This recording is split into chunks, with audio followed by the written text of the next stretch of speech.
Despite a housing affordability crisis and a shaky economy, U.S. home prices are stubbornly high. And here's why.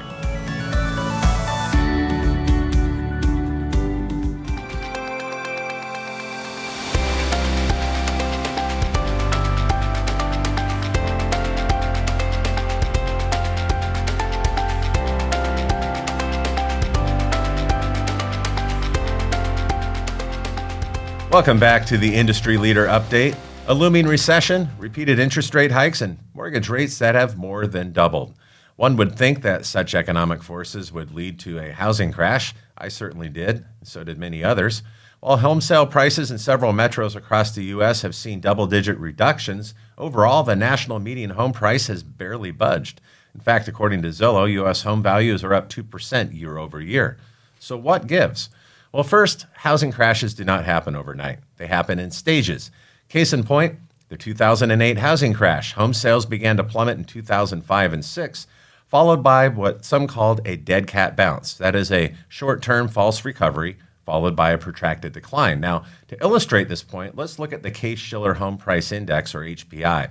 This index measures housing price inflation by looking at repeated sales of similar single-family houses. Using data from 16 of the nation's 20 largest metropolitan areas, or metros. The values use the 3-month moving average. This chart uses January 2000 as the baseline for the index with a value of 100.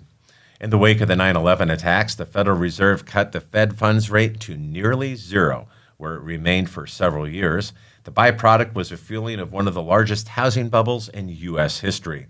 By August 2006, the Case-Shiller Home Price Index peaked at 184. That shows us that home prices had appreciated by an average of 84% by May of 2006. Then the subprime mortgage crisis began to gain steam, and it steadily pushed down home price appreciation rates through February of 2009. By then, the index had fallen to 149, or 20% below its 2006 peak.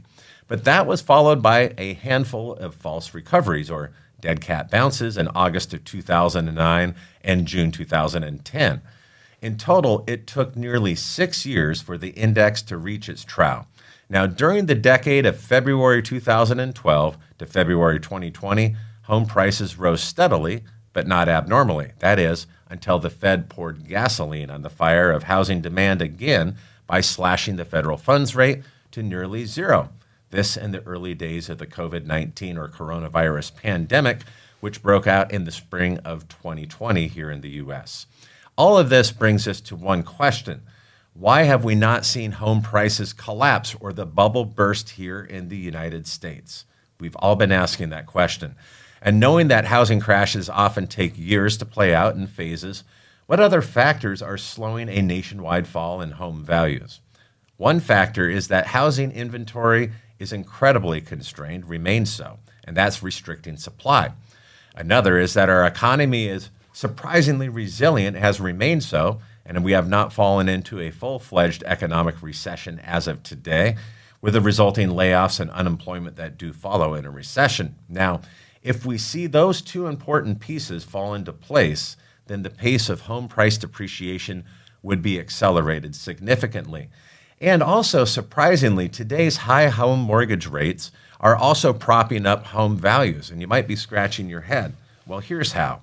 Few homeowners that have a low fixed rate mortgage that they got just before the pandemic or during it in the early days want to sell their home, even at a significant profit, because they'd have to buy a new home at today's high mortgage interest rates and high home values. By the way, those mortgage rates have more than doubled since the spring of 2022. Now, this again is constraining housing inventory.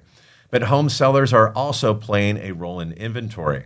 Many who had listed their homes this year at near peak prices that were common in 2021 and 2022 found few interested or qualified borrowers that were willing to pay the asking price at today's interest rates. Some of these listings, quite frankly, are ridiculous. So many of those home sellers who couldn't sell pulled their listings, and they've just decided to sit and wait it out on the sidelines until the market normalizes.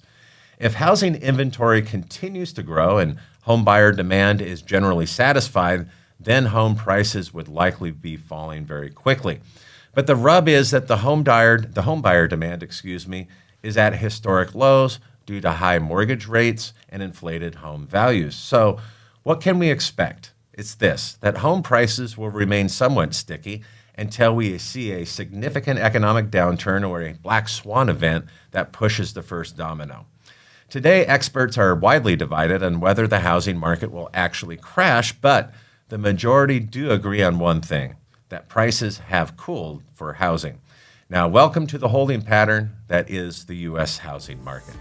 What are your thoughts? Leave your comments in the comment section below. And also, if you'd be so kind as to share your video on your LinkedIn and Facebook profiles. Don't forget we have a YouTube channel where you can subscribe, and also hit that like button if you enjoy our efforts today. And don't forget, each and every week we have the nation's only weekly podcast for reverse mortgage professionals. By the way, we're on Spotify right now. We just got posted a couple weeks ago. And if you're an Apple user, you can listen and subscribe there as well. Thank you for joining us, and have a great week.